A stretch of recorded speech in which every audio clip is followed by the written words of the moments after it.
Halo teman-teman, perkenalkan nama saya Wahyu Gusti Perdana dengan NIM 2020 008154. Saya mahasiswa dari Universitas Sarjana Wiyata Taman Siswa, Prodi Manajemen. Pada kesempatan kali ini, saya akan membawakan sebuah materi atau video tentang bagaimana cara beradaptasi dan memenangkan persaingan di era disrupsi. Sebelumnya video ini saya buat guna memenuhi tugas ujian tengah semester yang diampu oleh Bapak Lalu Supardin SEMM. Langsung saja kita ke materi yang pertama. Sebelumnya, mohon maaf apabila ada salah.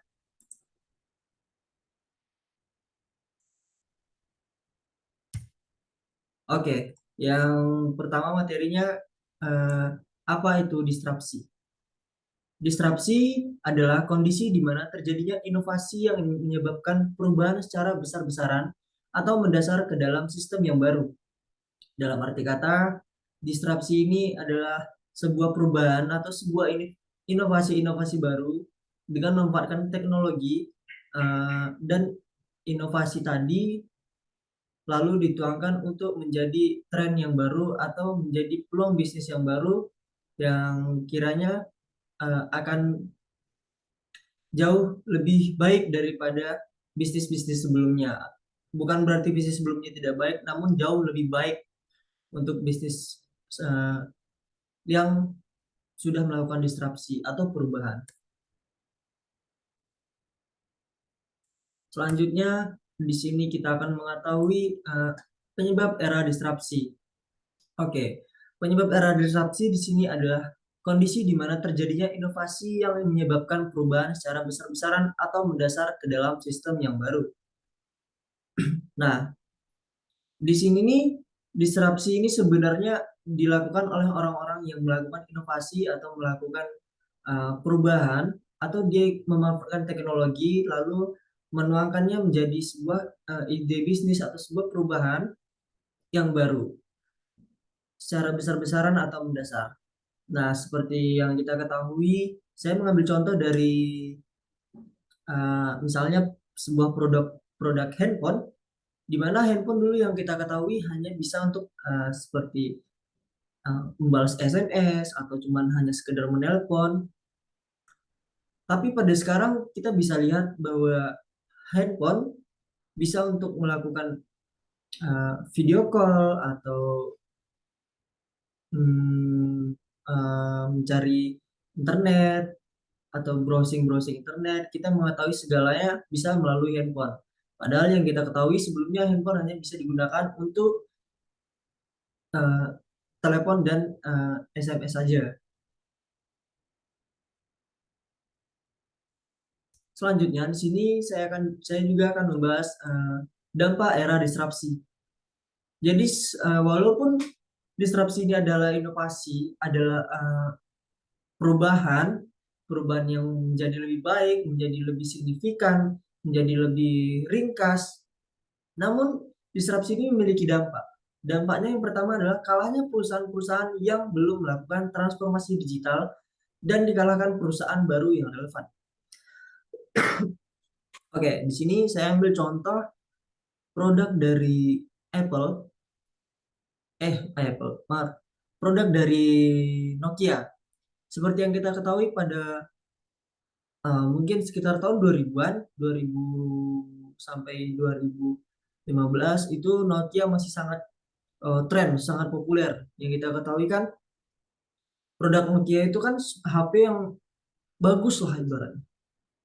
Nah, namun Nokia ini masih mengandalkan yang mereka miliki atau kemampuan yang mereka miliki. Mereka masih mengandalkan itu dan Nokia tidak mau berubah. Makanya ketika datang Android, Nokia terkalahkan. Sementara Android sekarang sudah menjadi smartphone atau handphone yang bisa di handphone yang bisa dibawa, yang bisa lebih pintar gitu, yang bisa dapat mengetahui semuanya.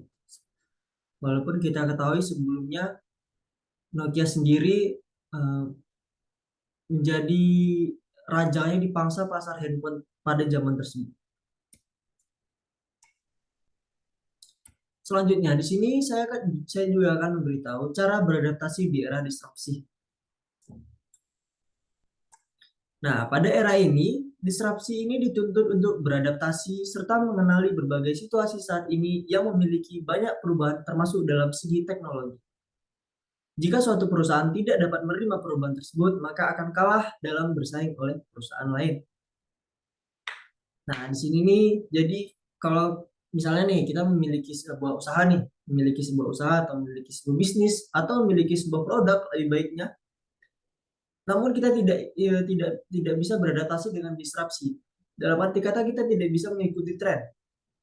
Maka kemungkinan produk kita ini akan dikalahkan oleh produk baru yang lebih baik atau lebih signifikan, lebih ringkas dan kiranya lebih dapat membantu daripada sasarannya,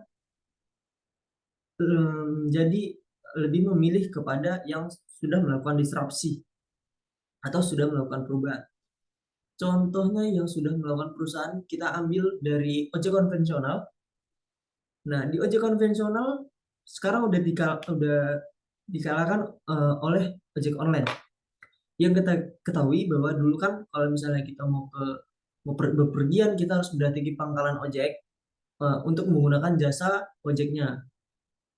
Namun sekarang dengan adanya disrupsi, dengan melakukan perubahan yang besar-besaran, maka ojek online sekarang kita bisa dari HP langsung dari handphone, nanti ojeknya datang untuk mendatangi kita lalu mengantarkan kita ke tempat tujuan. Contohnya juga dalam mengantar barang. Mengantar barang kalau kita dulu harus datang membeli barang, kalau kita dulu harus datang ke tempatnya harus untuk membeli barang tersebut. Sekarang kita juga udah ada ojek online yang dimana dapat membantu daripada konsumen untuk membeli barang tersebut, untuk mengambil barang tersebut, dan untuk membelanjakan barang tersebut kepada kita. Ojek online ini sebenarnya aplikasi yang menurut saya membantu, yaitu tadi karena adanya disrupsi, maka semuanya lebih mudah karena merupakan inovasi dan teknologi. Selanjutnya, di sini saya akan membahas cara menghadapi era disrupsi. Era disrupsi di sini ada 7. Yang pertama, trend watching. Trend watching adalah memantau perusahaan tren bisnis. Dengan memantau perubahan tren bisnis akan selalu mengetahui perubahan. Dalam arti kata, jika kita memiliki sebuah perusahaan atau sebuah produk, kita harus mengetahui juga nih tren bisnis apa sih yang lagi tren sekarang. Misalnya kita memiliki sebuah warung dan kita akan menjualnya. Nah, jika kita tidak mengetahui tren bisnis, maka kita akan berjualan di situ-situ aja, di tempat itu aja. Tapi jika kita mengetahui tren bisnis, seperti yang kita ketahui sekarang, bahwa sekarang ini warung-warung atau toko sudah memiliki partner partner seperti ojek online agar konsumennya tidak perlu datang ke toko tersebut dan ojek online tersebutlah yang mengambilkan barang di toko tersebut dan mengantarnya kepada konsumen. Gitu. Jadi jika tidak mengikuti trend racing, kita tidak mengetahui tren, maka menurut saya itu menurut saya kalau kita mengetahui trend matching itu lebih membantu daripada usaha kita. Selanjutnya di sini ada research. Dengan riset dapat informasi yang bisa dipertanggungjawabkan mengenai keabsahan. Maksudnya research di sini sama seperti trend matching, kita harus memantau perubahan. Nah, riset ini bukan hanya memantau, namun dia meneliti. Dia mencari informasi, tapi informasinya yang dapat dipertanggungjawabkan mengenai keabsahannya. Begitu. Selanjutnya di sini ada risk management. Risk management yaitu pengelolaan resiko karena lingkungan. Jadi risk management ini pengelolaan resiko. Karena disrupsi ini memiliki resiko juga dalam sebuah bisnis, maka bisnis tersebut harus mengelola resiko tersebut. Bagaimana caranya agar resiko dapat menjadi peluang. Selanjutnya di sini yang keempat ada innovation. Innovation ini adalah terobosan baru. Jika kita memiliki sebuah produk tersebut jangan hanya misalnya kita memiliki sebuah produk, namun kita hanya mengandalkan produk tersebut dari misalnya dari bentuknya, dari penampilannya, kemasannya. Namun kita juga harus berinovasi. Di sini inovasi yang dimaksud adalah dengan kita merubah, misalnya kita memiliki usaha seperti produk seperti minuman, kita juga harus terus berinovasi nih. Misalnya ada sekarang nih buah ini eh, yang dapat menyehatkan atau dapat memberi kesegaran. Kita harus berinovasi dengan masukkan buah tersebut ke minuman supaya nanti eh, produk kita atau brand kita ini tidak hanya stuck di situ-situ aja. Karena jika kita tidak melakukan inovasi, konsumen akan merasa bosan dengan produk kita dan memilih produk yang kiranya mirip seperti kita, namun lebih banyak, misalnya lebih banyak rasa atau lebih menarik daripada konsumen. Selanjutnya yang kelima ada switching. Switching ini adalah memutar haluan bisnis. Jika produk mutlak, maksudnya produk mutlak di sini adalah produk yang tidak bisa diotak-atik lagi. Seperti yang saya bilang tadi, jika innovation kan kita harus melakukan perubahan. Namun jika produk tersebut mutlak dan tidak bisa diotak-atik lagi, solusinya adalah memutar haluan atau menghentikannya.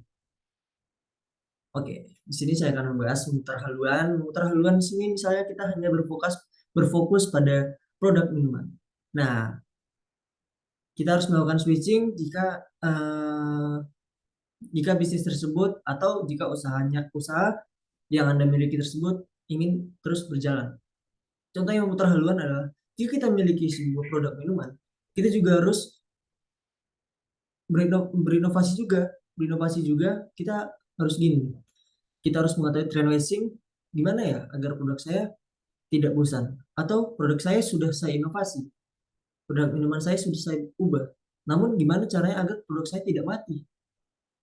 Nah, di sini kita bisa melakukan seperti misalnya kita menambahkan makanan kepada produk kita, makanan, namun kita tetap juga menjual minuman. Nah, jadi konsumen datang juga pada saat dia mencari minuman, mereka melihat makanan yang kita jual, mereka juga akan merasa ingin membelinya. Atau misalnya kita memiliki produk makanan nih, namun kita tidak menjual minumannya. Nah, mereka datang ke situ hanya untuk membeli makanan.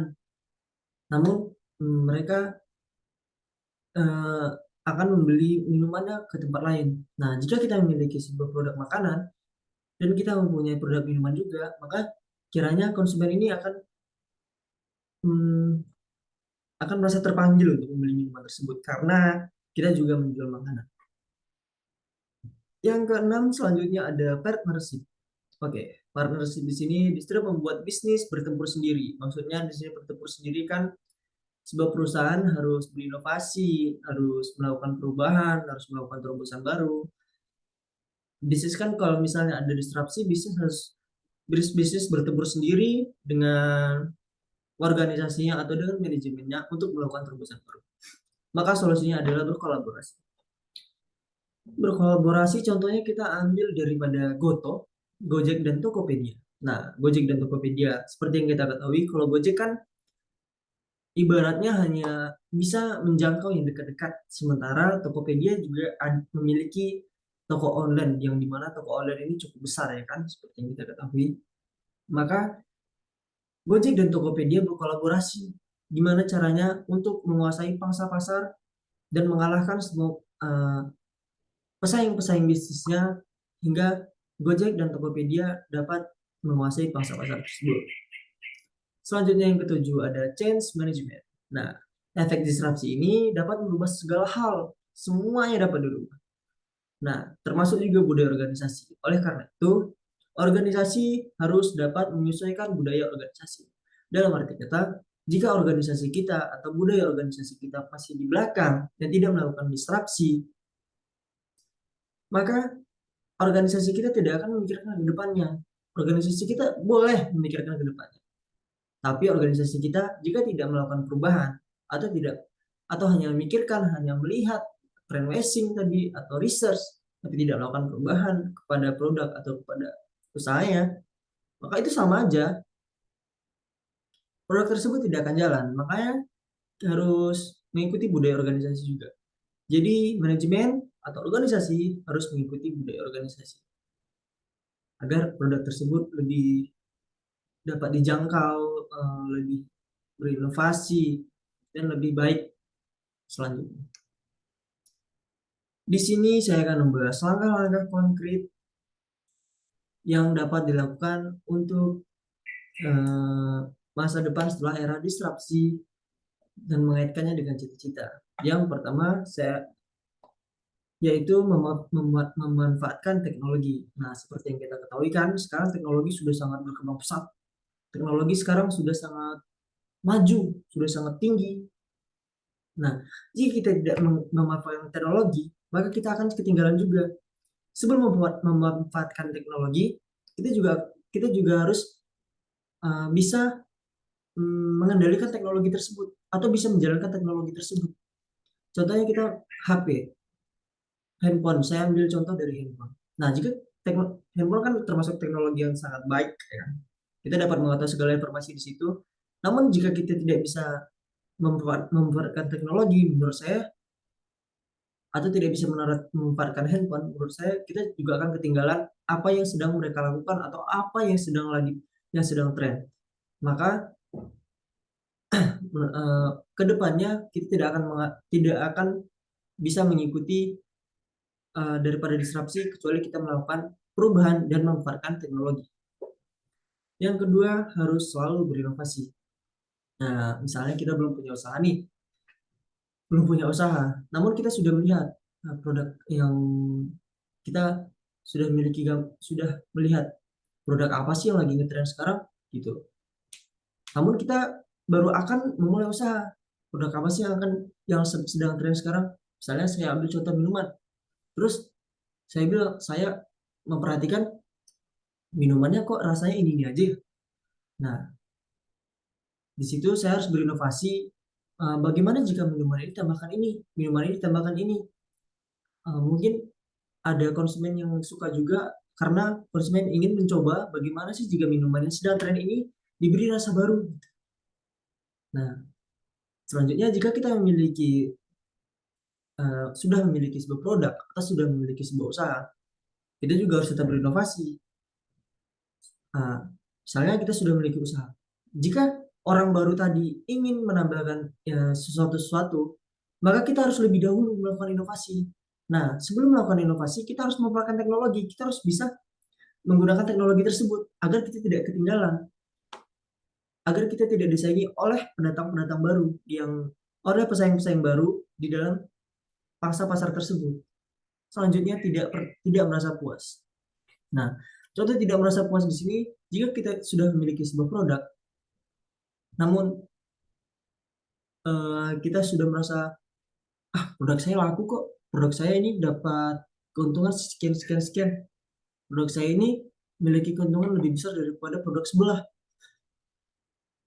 Nah, itu jika pemikiran rasa puas kita selalu kita tanamkan kepada diri kita dan tidak mau melakukan inovasi atau perubahan atau disrupsi, maka kita juga akan ketinggalan karena kita sudah merasa puas. Kita akan ketinggalan, sedangkan mereka yang sudah berinovasi, mereka yang sudah melakukan perubahan, nantinya dapat keuntungan yang lebih besar daripada usaha dia. Makanya itu di sini dalam menghadapi disrupsi kita tidak boleh merasa puas. Selanjutnya, oke, sudah sampai di ujung slide atau sudah sampai di akhir materi. Saya ucapkan terima kasih kepada teman-teman semua yang sudah menonton, termasuk kepada dosen saya, Pak Lalu Supardin. Kiranya video ini bermanfaat. Apabila ada salah kata atau salah penyampaian materi, atau juga ada yang bisa dikritik dari saya atau dari teman-teman semua ada yang ingin menyampaikan kepada saya, misalnya kamu tuh harus begini, kamu harus begini jika pada saat presentasi kamu harus begini, nggak apa-apa, tolong disampaikan saja eh, untuk saya ke depannya juga agar saya bisa belajar daripada kritikan. Mau kritikan kayak gimana juga saya terima asal sopan, menurut saya sopan. Nah, mungkin sekian saja yang dapat saya sampaikan ya. Bila ada salah saya, apabila saya ada salah, saya mohon maaf sebelumnya. eh, Salam.